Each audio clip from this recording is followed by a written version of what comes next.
Morning, ate. Yun, no? Akala mo pang beach eh, no? Woo! Good morning mga first timers. Anong first time ang meron sa inyo ngayon? Okay, nandito tayo guys sa Mambog. Nasa probinsya pa rin to ng Bulacan. Dito sa Malolos tayo. Okay, alas 11 ng tanghali. Ngayon pala nagsisimula yung vlog natin kasi masama yung panahon. Nagdadalawang isip ako kanina kung aalis ako eh. Pero dapat hindi ganun yung mindset ko na kapag masama yung panahon eh hindi ako magbablog. Dapat umulat umaraw, umaalis ako kasi ganun naman ako talaga dati. So yun, hindi tayo magpapatinag, tutuloy tayo. Ulanin man tayo sa daan, di sumilong tayo, pero tuloy ang biyahe natin. And today, bago tayo magsimula sa biyahe natin at mag-explore tayo dito sa lugar na to, eh sisimulan muna natin na pag-inom ng isang healthy na inumin. Siyempre hindi na ako nagsa-soft drinks eh. Itong prepare sa atin dito ni ate na buko juice. Saan ang gagaling itong mga buko nyo, te? Yeah, na-order namin yung nag-akit lang. Pero dito lang din sa atin? Oo, ano lang, hanggang dyan lang sa Taal, hanggang Pikitan. May lugar na Taal dito nga pala, sa Malolos. Okay. Sabi nga nila, sabi ng mga tatanda, tip lang naman nila yan, sinabi nila sa akin na maganda daw sa umaga kahit wala pa daw laman yung tiyan mo is inuman mo daw ng buko juice. Hindi ko alam kung gaano kasi katotoo yon na healthy yun na uminom tayo ng buko juice pagkagising. Pero wala namang masama kung susubukan natin, di ba?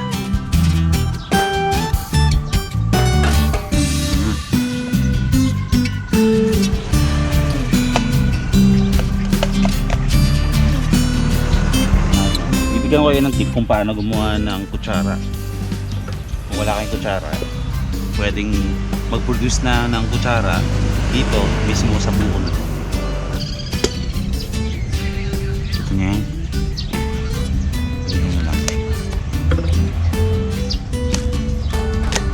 Instant kutsara. Lahat ng mga to na tutunan ko to sa buhay probinsya ko sa Aklan, di ba?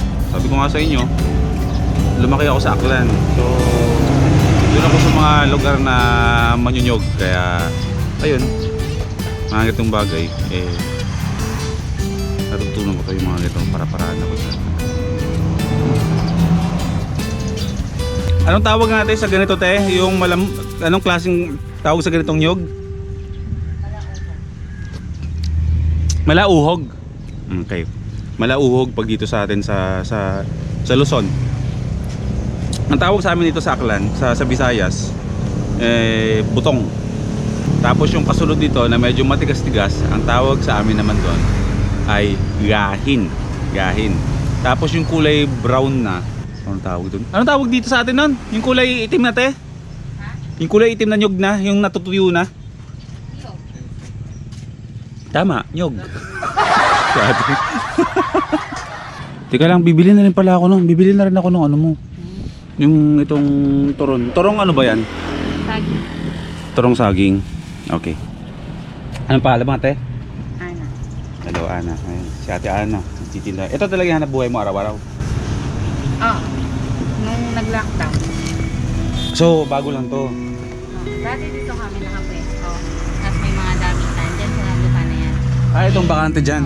Kaso pinalit. Pinaalis na kayo. Tapos nung nag-lockdown na, ito na yung pinalit mo. Dito na kami pumesto kasi yung bantay dito, kaibigan na nanay ko. Oh. Hindi pa naman siya pinapalis ng San Miguel, kaya dito muna kami. Pag pinalis na siya, alis na dito. Oh. Ito oh. So, malaki epekto sa inyo nung nag-pandemic. Pandemic yun, nung pinaalis kayo dyan. Oo. Bakit? Ano yun after Christmas? After Christmas. Nito lang. Pero okay naman yung kita. Simula nang umalis ko doon. Okay naman, ganun pa din naman. Pantay lang. Yan. Thank you. I never felt tomorrow closing in this fast. Oh, I guess time's in a rush.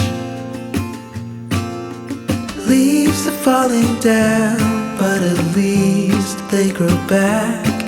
While I'm on a one-way track.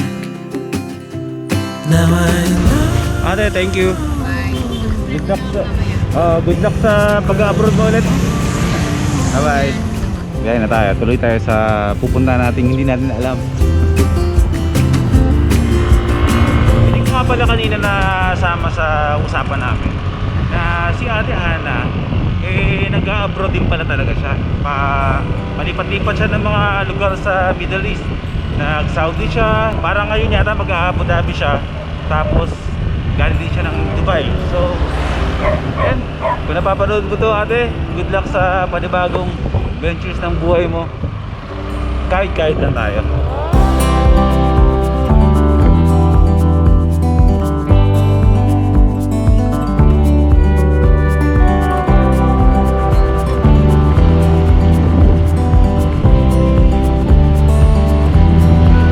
Masarap talaga mag-bike. Naisip ko lang, no? Kung hindi nagka-pandemic, nasang lupalop kaya ako ngayon? Maaaring nasa Mindanao ako, or baka siguro natapos ko nang medyo maikot yung Mindanao. Feeling ko dapat nasa Visayas na ako ngayon. Hi.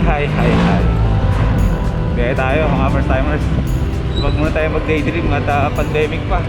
Dadating din yung panahon na makakaalis na ulit tayo, makakalabas ulit tayo ng Luzon. Kaya sa ngayon, dito lang muna tayo. Sa atin-atin lang muna para malaya tayo makakakilos at makakapag-travel. Travel pa rin naman ginagawa natin eh. Di ba?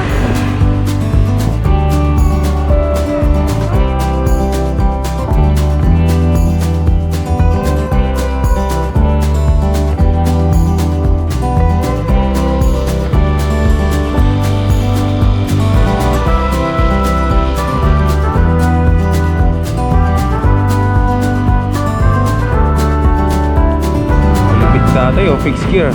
Tay, rekta yung dala mo ah. Galing.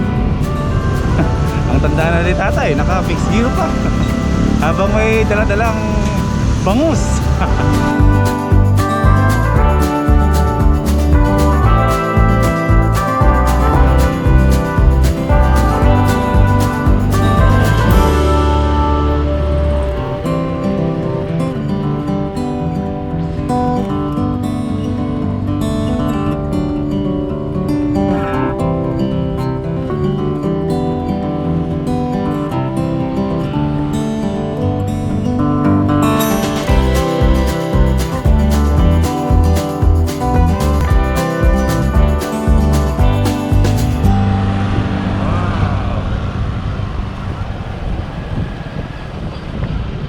Parang dito kami dati ni Biyahe with Can tsaka ni Prisyo Duman nung binabaha yung MacArthur Highway.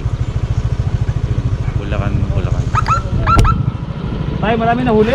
Tapang. Dalawa pa lang eh. Dalawa pa lang. Maliit pa. Hindi pa paramdam. Na ano lang, nangangagat-ngangat lang. Anong oras po ba kayo nagsimula? Anong oras po kayo nagsimula dito? 10:30. Isang oras kalahati ko lang. I still remember the day that you came. Amoy hibi. Maghanap na tayo na pwede natin tambayan dito. Alam? Tay! Opo, papasok ako. Tay! Totoong timon to? As in? Gaano po kalaking barko ang pinagamitan yan? Oh, sa barko galing. Barko po gamit? Ano yan? Thank you po ah. Grabe. Tawag dito, timon. Sa salitang Tagalog natin, siyempre ito yung anchor. Ito yung inuhulog kapag humihinto yung barko. Para at least, alam nyo na yan, hindi umusad-usad o mawala sa posisyon yung barko. Kumbaga hindi siya lalayo. Kung saan uminto, doon lang siya. Dahil dito yun. Okay, andito tayo ngayon mga first timers sa Barangay Perez. So sobrang gala ako. Kung saan saan ako nagsusuot. Nasa tabing ilog tayo na kadugtong yung dagat.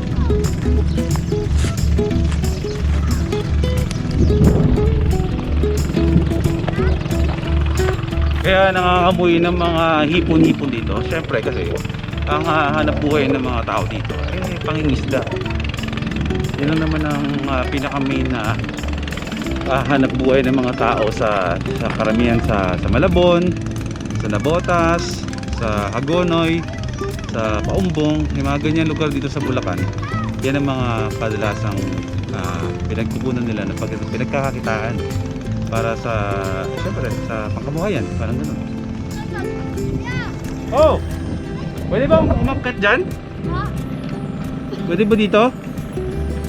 Ang laki ng bangka, gawa sa kahoy.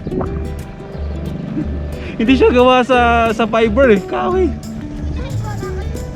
Mukhang sinasakay dyan, puro basura. Baho! Ah! My God! Ah! Amoy manok! Ah! Nasaan na kayo mga baby boy? Grabe, napakalaking bangka nito, gawa sa kahoy talaga, promise. Ay! Saan na kayo? Sarap na sarap sa swimming eh.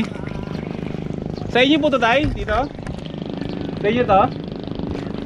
O kaya tawag dito mga first timers sa bangka na to, kaya amoy manok to. Kasi kung naalala nyo kanina, yung kulay green na palaisdaan, yung tinatawag na tae manok, ito pala, itong bangka daw na to is dito kinakarga yung mga tinatawag na tae manok, which is nanggaling sa salitang tae ng mga manok.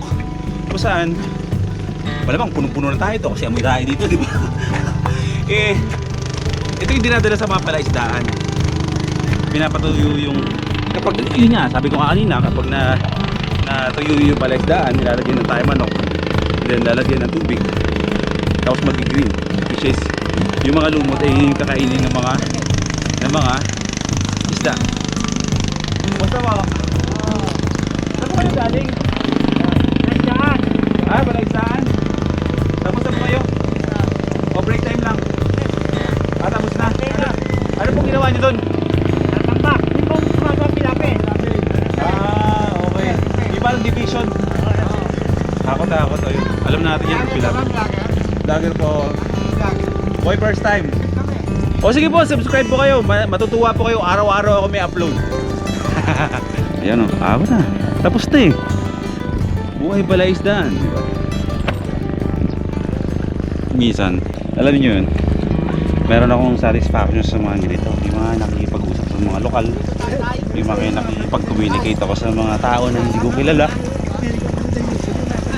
Masaya eh. Basta, alam mo yun, umuwi ka na parang nadadagdagan yung pagkatao mo na. Palipad tayong drone, tignan natin kung ano itsura nito, itong lugar na to pag nasa taas.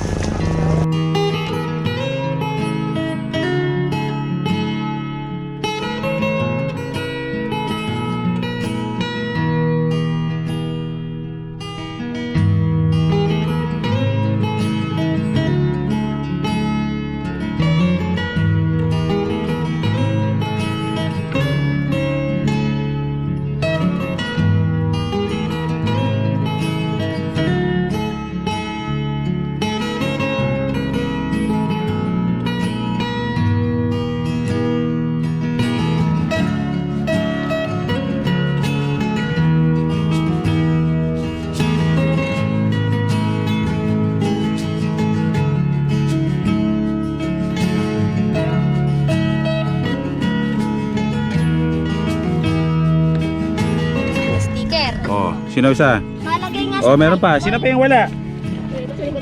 Ano kuya boy? Boy, first time. Wala na. Oh, okay na yan ha. Dikit nyo yan sa rep nyo. Mas lalong, o sa cellphone mo. Dito pa ito eh. Oh, dikit mo sa rep nyo. Mas lalong lalamig. Mapipish na lahat yung mga isdang huli ng tatay mo. Mas ba yun? Kuya, mangingi raw yung kuya. Ha? Cellphone ko na Ito, lang. ito. Welcome to Kanina, YouTube binibigyan ka channel. tayo mo tanggapin. Kanina na. Tulak kita dyan eh. Oh, bigay mo doon kay ate. Ito pa, ito pang sa ano. Oh, lagay mo yan ha. Lagay mo sa cellphone mo. Magiging 5G yung cellphone mo. Bye! Sige! Sige na tayo.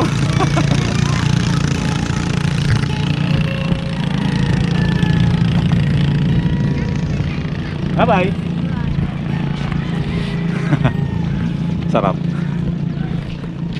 balik na tayo sa mismong bayan. Maghahanap tayo ng makakainan natin. Tanghali na, nagugutom na ako. Pero kung along the way may makikita tayong medyo kakaibang pwedeng kainan, eh kain tayo. Ha? Saan kayo galing? Sa Malolos at kung saan-saan pa. Nag-ikot-ikot ako eh. Ang ganda naman ang hair mo. Gusto ko ng ganyang hair eh. Ingit ako sa'yo eh. Pwede ba tayo, palit tayo? Akin na lang hair mo. Hair ko kasi straight eh. Gusto ko kulot hair ko, tatali ko eh. Apir na lang tayo. Uwi na ako. Ingat kayo palagi ha. Apa. Ha? Ingat kayo palagi. Sige. 5? Ito? Ano ba? Coins? O ikaw ha, iniingan mo ako ha. Tapos na yung Pasko, namamasko ka. Ano mo yung 5 piso? Nang? O basta pagkain, walang problema. Ha? Ibigyan ko kayo.